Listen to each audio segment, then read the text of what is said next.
What up, nerds? Welcome back to the Nerdy Narrative. My name is Leslie Smith. Welcome back to another weekly reading update with special guest Milo Brown. Oh, why you look so sleepy? Evidently, my content is already putting him to sleep.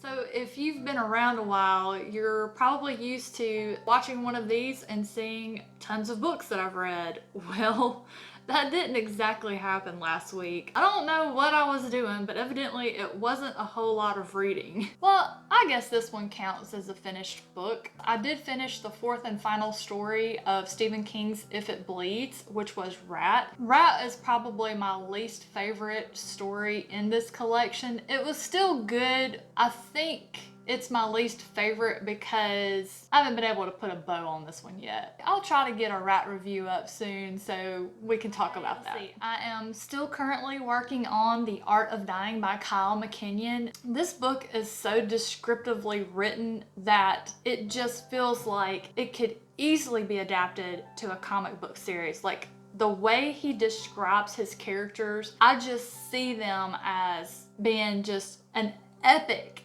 comic book series. It has characters that are they're genetically evolved human mutations. It kind of has an X-Men feel to it, and with that feel to it combined with the descriptions I'm reading, my brain is just, as I'm visualizing this story while I'm reading it, it's 100%. It flips between being like set in comic book panes to being a movie. Like, this could easily be a movie like Expendables, but it doesn't have as much humor involved as Expendables does. Where Expendables has a lot of humor, The Art of Dying has a lot of sarcasm. If The Art of Dying was ever adapted into a movie, Michael Bay would direct it, hands down. So I'm about 43% of the way through. I'm just enjoying a little bit more of it each day, so I should hopefully finish that one up in the coming week. I'm still plugging away at The Help on audiobook. It is such an enjoyable book. It's just it's a slow go because there's just not a whole lot of time that I have where I have more time available where I can read a physical book, and that's what I choose to do. So normally I don't listen to my audiobook unless I'm cleaning house, sometimes when I'm cooking if my husband's not keeping me company, when I drive around, which isn't a whole lot right now because obvious reasons. So I should finish that one this week. I hope so, because I think next I'm going to try one of the Dresden Files, because I've just heard that James Marsters does a phenomenal job. The Dresden Files is the one series that everybody says is better on audiobook. I'm dying to try one, see what I think. So I'm probably gonna do that. Next up that I started this week is The Poppy War by R.F. Kuang. I need to look up how to say her name. I have to pause for a minute and just say this. Ever since I joined the booktube community, the number one thing that stood out to me is how great the people of this community are. I'm talking everybody. Content creators, people on Twitter, people on Bookstagram, the people who take part in the conversations or watch the videos and start conversations in the comments. Everybody has been absolutely amazing.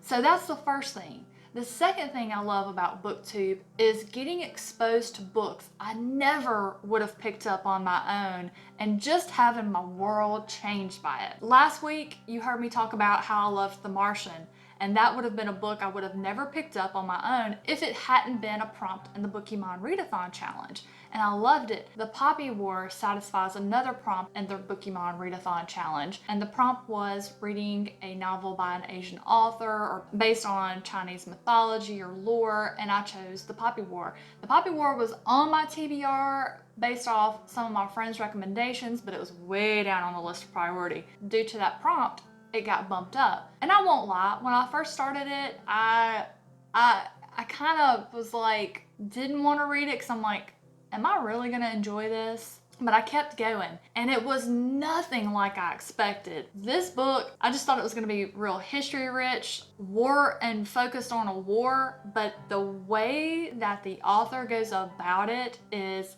amazing. I have learned so much. She has found a fantastic balance of educating me about Chinese lore and martial arts with fantasy fiction to keep me entertained. I love this book. I'm about halfway through, so I'm on page 267, and I'm just cannot wait to continue. Even though I said it kind of started off slow, that was just for me personally, because I think I was like, oh, I don't want to read this book, so I was kind of like haphazardly paying attention. It's not a slow book at all. It's not something you're going to pick up and be like, dang, I got to get through the first 100 pages before I'm going to enjoy anything. It's not like that at all. And I really think that the first bit being slow for me was just me, like I was in my own way. So don't take that as a knock against this book at all, because you shouldn't. But I'm really enjoying it. I'm very thankful for the creators who put in all of the hard work to come up with these readathons and pick these challenges, because it has just really enriched my reading enjoyment. And to round things off, I began The Eye of the World, which is the first book in the Wheel of Time series. I've been wanting to kick off a reread of this series for a while, especially with the show coming out. I want to have all my information fresh, so I'm pretty positive my last reread was about 11 years ago. I really think I reread this series in 2009. My friend Kristen over on the channel Witch Kitten Reads kicked off a read along for this series. I will put the link to her announcement video below.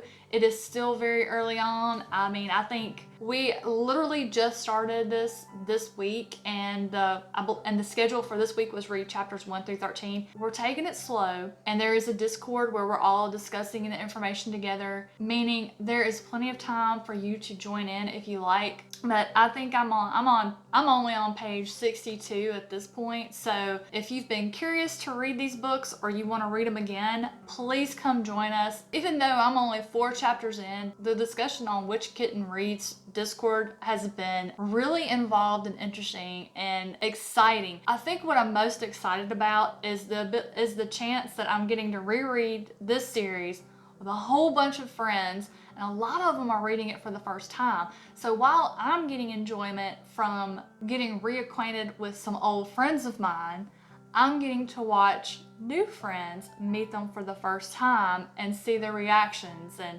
how they feel about some of these characters now. And I know things that are coming that have the ability to change those opinions, and how this is a journey that I'm absolutely looking forward to. I've made progress reading this week, but it feels like it was just slow or stalled. I have no excuses. Come chat with me in the comments below and tell me what you've been working on and what you want to work on next week. I have some very exciting reads for the month of June. I cannot wait to get started on those, so I definitely am going to make it a priority to finish The Art of Dying and The Poppy War this week, so I can start fresh, because June 1st is a new month. It's a new book. Can't wait to talk to you about it. Have a fantastic rest of your week. I'll see you soon.